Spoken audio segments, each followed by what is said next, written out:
जा पाती, लेकिन मैं लंगड़ी हूँ। गुड़िया बेटी, क्या आपको भी बेर खाने हैं? हाँ मम्मा, मेरा दिल तो बहुत है, मगर मैं लंगड़ी हूँ।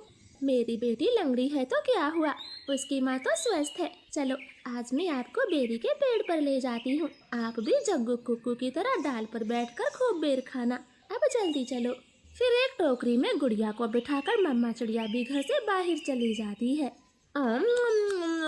खट्टा मीठा बेर है, दिल कर रहा है इसकी गुठली भी खा जाऊं। नहीं जग्गू, गुठली नहीं खाना, बेर बहुत है, तुम बेर को ही खाओ। मैं तो कुछ बेर अपने घर भी लेकर जाऊंगा। कोको दोस्त, वो देखें, आपकी मम्मा भी इसी तरफ आ रही है, शायद उन्हें भी खट्टे मीठे बेर खाने होंगे। फिर मम्मा चिड़िया गुड़िया के साथ पेड़ पर बैठ जाती है। गुड़िया तो कई महीनों के बाद घर से बाहर आई थी, वो बहुत खुश होती है। यहाँ कितना अच्छा लगता है, खुला आसमान, चारों तरफ पेड़ पौधे और ताजी ताजी हवा। लो गुड़िया बहन, ये बेर खाओ, ये और भी मजेदार है। ऐसे वो तीनों गुड़िया को बेर तोड़ तोड़ कर खिलाते हैं। दूर छिपी हुई बुरी चील उन पर नजर रखे हुए थी। अरे वाह, एक साथ चार चार शिकार है, किसी एक का खात्मा तो हो ही जाएगा, बड़ी तेज भूख लगी है। फिर वो बुरी चील धीरे धीरे बेरी के पेड़ तक पहुंच जाती है और एकदम से उन्हें घेर लेती। जग्गू और कुक्कू तो डर के मारे मम्मा चिड़िया के पीछे छिप जाते हैं। सब ऐसे ही खड़े रहो, अगर एक भी भागा तो कच्चा चबा जाऊंगी, बड़ी तेज भूख लगी है मुझे। नाना चील जी, हमें जाने दे, हमारी जान बख्श दे, छोटे बच्चों पर रहम करें। नाना चिड़िया, किसी एक को तो अपना शिकार बनाकर ही खाऊंगी।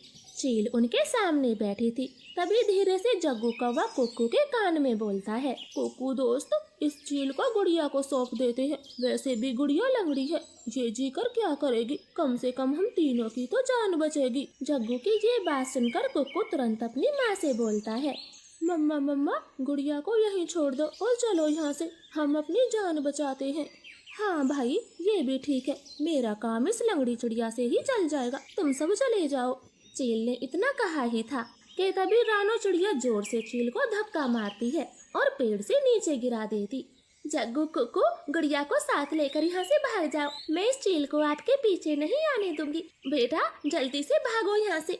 इतना कहकर रानो चील पर हमला कर देती है और जग्गू और कुक्कू टोकरी लेकर वहाँ से भाग जाते हैं। चिड़िया और चील में काफी देर तक लड़ाई होती है और आखिर में चील रानो को जान से मार देती है। मरगी, छोटी चिड़िया मरगी, मुझसे लड़ने चली थी, अब तेरा मांस में मजे से खाऊंगी। कुक्कू भाई, मम्मा अभी तक घर नहीं आई। मम्मा को चील ने मार दिया है, वरना वो अब तक आ जाती, क्या जरूरत थी मम्मा को वहाँ ले जाने की। भाई, अगर हम वहाँ न होते तो वो बुरी चील आपको खा जाती, आप ऐसा क्यों बोलते हो?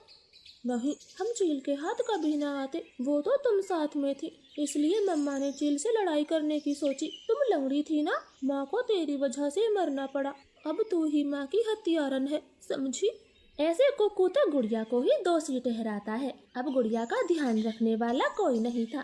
कुक्कू सारे दिन बाहर घूमता फिरता, वो लंगड़ी बहन का बिल्कुल भी ख्याल नहीं रखता, चाहे वो भूखी हो या फिर प्यासी हो। भाई, सुबह से रात हो गई है, आप मेरे लिए कुछ खाने को नहीं लाए?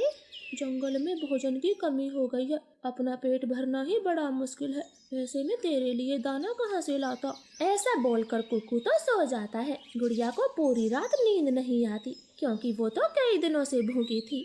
मम्मा मम्मा, अगर आज आप जिंदा होती तो मेरा कितना ख्याल रखती, अब तो मुझे भी भूखा सोना पड़ता है, मैं क्या